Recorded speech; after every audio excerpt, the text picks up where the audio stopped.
Hi guys! So kakauwi lang natin, galing tayo na ng malengke, and for today's video, i-share ko sa inyo ano nga ba yung mga pinamili natin and paano tayo makatipid dito sa Japan as worker. So alam naman natin no, na tumataas na yung mga bilihin, at the same time mataas din yung tax, kaya may mga kailangan tayong gawin technique para makatipid tayo. So ito yung mga pinimili ko kanina, isa-isahin natin, tapos meron akong resibo, papakita ko sa inyo kung magkano yung total na pinamili natin and magkano yung na-discount natin. Okay? Kanayin natin to. Ito kasi mahilig ko siyang binibili and gusto kong kinakain. Ang chocolate melon pan or chocolate melon bread. So ito ay nagkakahalaga ng 88 yen. 88 yen lang to.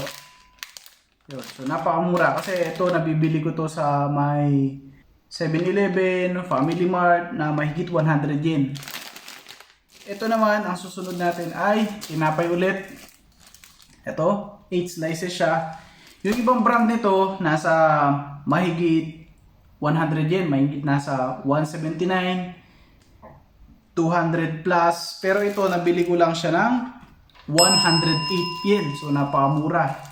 Yan, so tingin-tingin lang talaga sa sa mga product na mas mura compared sa iba, no? Pero okay naman din, okay naman din yung lasa kasi natikman ko na din yung ibang mga brand, pero pareho lang din naman.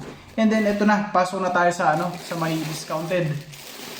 Ito, inuna ko tong toge. Yan. Toge. So kung papansin natin, magkasama na sila, dalawa na. Actually na lang to.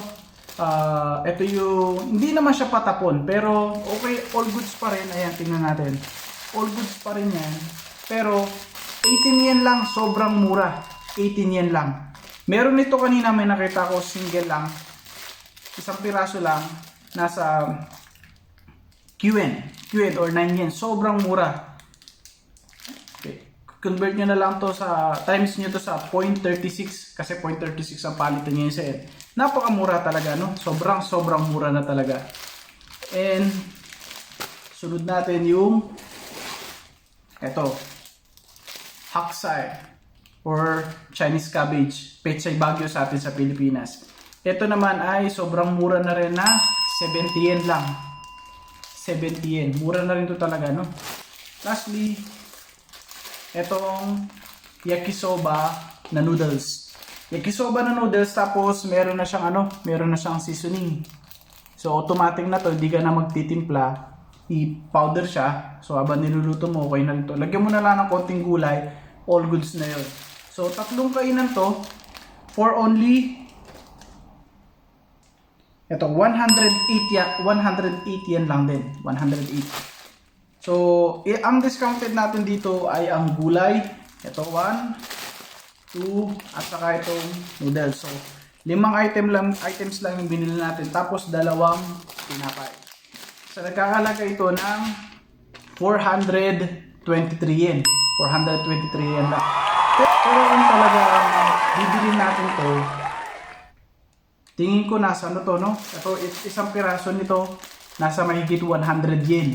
So, napakamura na nilang binibenta. Bagsak presyo na talaga. And then, ito din, nakita ko kanina, kung di ako nagkakamali, nasa more or less 200 yen to. Pero nabili ko lang siya ng 70 yen. So, yun lang, no? Talagang tipid-tip tayo ngayon para, paano syempre makaipon. And alam naman natin na matataas na yung mga bilihin dito sa Japan. So, technique na lang talaga, no?